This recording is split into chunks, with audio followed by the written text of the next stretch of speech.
Hi everyone, मैं हूं शेख ज़बी। मेरे चैनल में आप सभी का स्वागत करता हूं। इस वीडियो में हम लोग बात करने वाले हैं अजीत कुमार। तो अजीत कुमार की movie finally fan show, morning show, जो मैंने कहा था कि बैंगलोर में मॉर्निंग 6 o'clock के बाद शुरू हो जाएगा, तो मॉर्निंग शो मैंने देख लिया हूँ, फैन शोज़। अगर मैं मूवी की बात करूँ, जो मूवी का नाम है, पहले तो मैं ये बता दूँ, विद्या मोचन कुछ नाम है, बहुत बड़ा नाम है। तो ये मूवी जब मैं देख रहा था तो मेरे को एक चीज़ है कि जैसे आजकल हस्बैंड वाइफ का जो रिलेशनशिप है ना, तो उसके बारे में बताया गया। और ये पूरी मूवी यानी पूरी मूवी आके भाईजान जो कंट्री है, तो अज़रबैजान, ठीक है, अज़रबैजान जो कंट्री है, तो वहाँ पे पूरी मूवी दिखाई गई है। तो इस मूवी की अगर एक झलक में मैं बोलूँ कि आज के रिलेशनशिप में क्या क्या होता है हस्बैंड वाइफ में, आप सभी जानते होंगे कि हस्बैंड का किसी और से रिलेशनशिप हो जाता है, वाइफ का किसी और से हो जाता है। फिर हस्बैंड का मतलब किसी और से होने के बाद वाइफ क्या कर सकती है, वाइफ का किसी और के साथ हो गया, हस्बैंड क्या करता है। तो आजकल ऐसे मर्डर केसेस भी बहुत देख रहे हैं इंडिया में स्पेशली। तो उसके ऊपर समझ लो कि हस्बैंड जो कहानी है अजीत कुमार की, तो अजीत कुमार जो हस्बैंड का कैरेक्टर कर रहे हैं, त्रिशा जो वाइफ रहती है, मतलब ना अजीत कुमार का काम मैं एक झलक में बोलूँ तो कमाल है। मतलब लाजवाब काम किया है अजीत कुमार ने। क्योंकि हम लोग देखो दूसरी मूवीज़ देखे होंगे उनकी, चाहे तो वेद अलम ले लो या कुछ और दूसरी भी मूवीज़ ले लो, जिसमें उनका एक्शन भरपूर रहता है। मतलब आप ये समझ के चलो कि तकरीबन 4 से 5 एक एक्शन सीन्स रहते हैं उनकी, फाइट सीन्स रहते हैं उनकी किसी भी मूवी में। लेकिन आपको इस मूवी में देखने को नहीं मिलेगा। पहले ही मैं बोल दूं कि इस मूवी में आपको ज़्यादातर एक्शन देखने को नहीं मिलेगा अजीत कुमार का, क्योंकि ये एक स्टोरी चलती है। क्योंकि सिर्फ आपको इसमें 2 सीन्स मिलेंगे एक्शंस के, जो आपको कमाल लगेंगे, ठीक है, कमाल लगेंगे।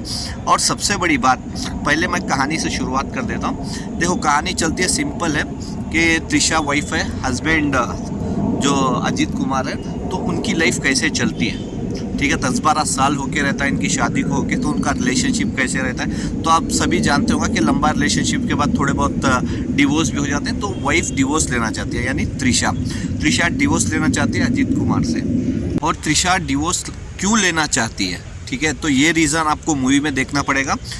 क्यों लेना चाहती है डिवोर्स, क्योंकि देखो हमको ट्रेलर में ही पता चल गया था कि वाइफ किडनैप हो जाती है, तो उसके बाद स्टोरी कैसे कैसे चलती है, वही है स्टोरी, ठीक है। तो त्रिशा क्यों डिवोर्स लेना चाहती है, किस वजह से, क्या रीज़न है, और उसके बाद हस्बैंड उसके साथ क्या बिहेवियर, मतलब अजीत कुमार उनके साथ कैसा रहता है, क्या बर्ताव करता है। और किडनैप जब हो जाती है त्रिशा यानी वाइफ, तो उसके बाद हस्बैंड क्या क्या करता है, और उसमें अजीत कुमार यानी हस्बैंड का कौन कौन उनका साथ देता है, यानी कौन कौन उनको सपोर्ट करता है, कौन कौन अगेंस्ट रहता है, ठीक है। तो उसके ऊपर ये पूरी कहानी चलती है। ये एक सिंपल सी है, क्योंकि देखो ऐसी कहानियाँ देखी हैं कि मैं ये नहीं बोल सकता कि ये पहली कहानी है। तो ऐसी बहुत सारी कहानियाँ हैं जिसमें बेटे को किडनैप कर लेते हैं, उसके ऊपर पूरी कहानी चल जाती है। वाइफ को किडनैप कर लेते हैं, उसके ऊपर कहानी चल जाती है। अभी जैसे हमने लास्ट में ही भी देखा था, लास्ट मूवी अगर मेरे को याद है तो सिंघम अगेन, जो सिंघम का 3rd पार्ट था, जिसमें अर्जुन कपूर करीना कपूर को किडनैप कर लेते हैं। तो उसके बाद अजय देवगन अपनी वाइफ को छुड़ाने जाते। तो पकड़ के चलो स्टोरी तो वही है, लेकिन उसमें ट्विस्ट क्या क्या आता है, ठीक है। तो उसमें ट्विस्ट क्या क्या आता है, ये अलग चीज़ है। क्योंकि इसमें देखो अगर मेन पॉइंट्स मैं बताऊं इस मूवी के, तो ये था कि इंटरवल पॉइंट, ठीक है, तो बहुत इंपॉर्टेंट है इंटरवल पॉइंट। तो इंटरवल पॉइंट पे आपको एकदम सस्पेंस मिलेगा आपको इंटरवल पॉइंट पे एक। और उसके बाद आपको हम्बर कार, जो एक ज़माना, मतलब इंडिया में अगर हम्बर कार आज भी देख दे तो बहुत बड़ी कार नज़र आती है। तो वहाँ पे वो कार के अंदर एक एक्शन सीन्स है जो कमाल लगता है मेरे को। मतलब बहुत अच्छी एक्शन सीन्स है वो कार के अंदर ही, बहुत अच्छी फाइट है। ये एक वो फाइट है, और उसके बाद क्लाइमैक्स, तो क्लाइमैक्स में भी बहुत इंपॉर्टेंट है। तो वैसे ही जो स्टोरी चलती है, तो क्लाइमैक्स में अजीत कुमार क्या जाके अपनी वाइफ को बचा पाते हैं, नहीं बचा पाते, या फिर कौन ये गेम खेलता है, यानी त्रिशा ही उनके पीछे से गेम खेलती है, या कोई उनके फ्रेंड्स खेलते हैं, या फिर पूरा प्लान अजीत कुमार का ही रहता है जो, या फिर इसमें जो नेगेटिव रोल दिखाया गया है अर्जुन सर्जा, तो उनका भी काम लाजवाब है। तो क्या उनका प्लान रहता है। तो ये सारी चीज़ों के लिए हमको ये मूवी देखनी पड़ेगी आपको। तो अगर काम की बात करूँ, देखो स्टोरी तो सिंपल इतनी हो गई, और काम की बात करें तो देखो जैसे मैंने कहा कि अजीत कुमार का काम लाजवाब है, ठीक है, बहुत अच्छा काम है। कि अजीत कुमार को तो आप कुछ भी नहीं बोल सकते, क्योंकि उनका काम ही लाजवाब रहता है। एक हो गया। और त्रिशा का देखो उतना ज़्यादा रोल नहीं है इसमें, ओपनली बोलूँ। फर्स्ट हाफ में तो त्रिशा का रोल है, लेकिन सेकेंड हाफ पूरा अजीत कुमार के ऊपर ही बेस्ट है, मतलब पूरा अजीत कुमार के ऊपर ही चलता है। पहले हाफ में आपको, फर्स्ट हाफ में त्रिशा आपको नज़र आएंगी, लेकिन सेकेंड हाफ में बहुत कम नज़र आती है। सेकेंड हाफ जैसे मैंने बोला त्रिशा बहुत कम नज़र आती है, लेकिन सबसे बड़ा काम बोलूँ तो अर्जुन सर्जा जो इसमें नेगेटिव रोल कर रहे हैं, तो उनके साथ साथ रिगीना जो एक्ट्रेस है, जो बोल सकते हैं कि सपोर्टिंग रोल है, जो नेगेटिव रोल ही किया है उन्होंने भी, तो उनका काम भी लाजवाब है। ठीक है, बहुत अच्छा काम है उनका भी। और उसके साथ साथ बैकग्राउंड म्यूज़िक, मतलब अनिरुद्ध भाई, अनिरुद्ध तो मतलब छा गया है। किसी भी मूवी उठा लो, तमिल मूवी, कोई भी मूवी रिलीज़ हो तो अनिरुद्ध म्यूज़िक, कोई भी मूवी रिलीज़ हो अनिरुद्ध म्यूज़िक। तो इसमें भी ना बोल सकते हैं लाजवाब बैकग्राउंड म्यूज़िक है। म्यूज़िक तो कमाल है अनिरुद्ध का। और उसके साथ साथ अगर सॉन्ग्स की मैं बात करूं तो सॉन्ग्स में आके देखो, पहला सॉन्ग ना जैसे ही मूवी स्टार्ट होती है तभी आपको एक सॉन्ग मिल जाएगा जो कमाल का है। मतलब ना, जिस थिएटर पे मैं गया था बैंगलोर में सिंगल स्क्रीन में, तो वहाँ पे तो लोग जाके नाचने लगे थे स्क्रीन के आगे पहले सॉन्ग में, जिसमें सिंपल सा स्टेप है, लेकिन अजीत कुमार ने कमाल की स्टेप किया है। वो डेफिनेटली वो स्टेप वायरल होगा, तो देख लो आप। और उसके बाद एक और सॉन्ग है, लेकिन वो उतना टच नहीं है, सिर्फ म्यूज़िक तो उतना ही है। मतलब एक सॉन्ग है जो लाजवाब लगता है, जो स्टार्टिंग पे ही है। देखो डायरेक्शन की अगर मैं बात करूँ तो डायरेक्शन देखो, एक चीज़ है कि इसमें आपको ऐसा लगेगा जब मूवी देखते रहेंगे तो स्टोरी स्लो चल रही है। मतलब ना सिर्फ एक पॉइंट उठाया कि वाइफ को किडनैप कर लेते हैं, उसी के ऊपर पूरी मूवी बना दी है। तकरीबन देखो 2.5 घंटे की मूवी है, ठीक है, 2.5 घंटे के ऊपर की मूवी है। 2.5 घंटे के ऊपर की मूवी में आपको ज़्यादा उतना टर्न और ट्विस्ट नज़र नहीं आते, सिर्फ आपको इंटरवल पॉइंट पे थोड़े बहुत पॉइंट्स नज़र आएंगे। तो उसके बाद सेकेंड हाफ में, ठीक है, तो ऐसा लगता है कि फर्स्ट हाफ बहुत स्लो चलता।